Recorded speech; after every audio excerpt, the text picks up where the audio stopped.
At first, discipline and pressure seem similar. Both push us to do something. However, there is an important difference between them. Pressure often comes with fear. We are afraid of failing, disappointing others, or not being good enough. This kind of pressure may work for a short time, but it usually leads to stress.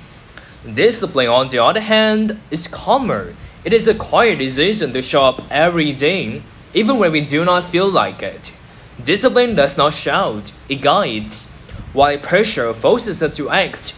Discipline supports long term growth. Pressure says, do more now. Discipline says, do a little, but do it regularly. In the long term, discipline is kinder to our mind. It allows us to improve without constantly hurting ourselves. People are often motivated by different things. Some are driven by rewards, money, or recognition. Others are motivated by personal growth or sense of purpose. In my experience, external rewards can be helpful at the beginning. For example, getting good grades or positive feedback makes me feel encouraged. However, this type of motivation does not always last long.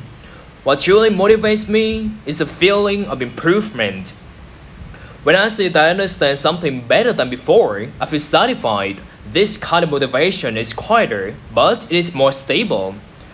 External rewards depend on other people, but internal motivation depends on me.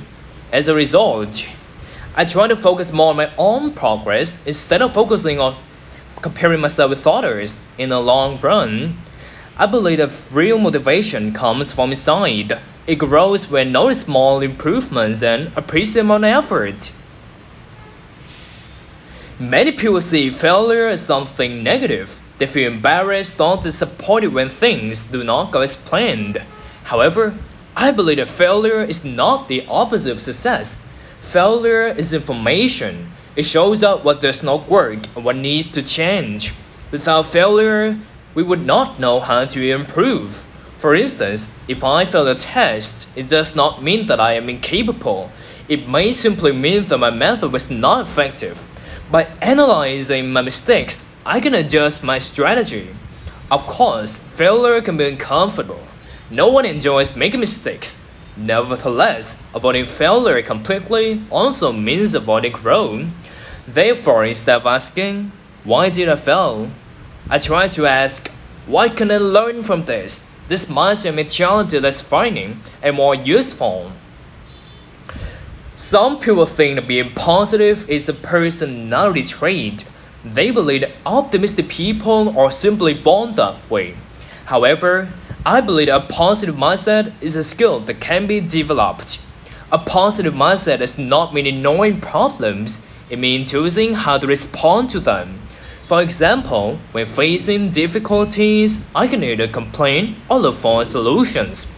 At first, changing my mindset was not easy. I often reacted negatively without thinking. Over time, I learned to pause and ask myself better questions. Instead of focusing only on what went wrong, I try to focus on what I can control.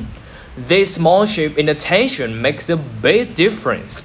In my opinion, positivity is not about pretending everything is perfect. It is about training the mind to see possibilities even in challenging situations.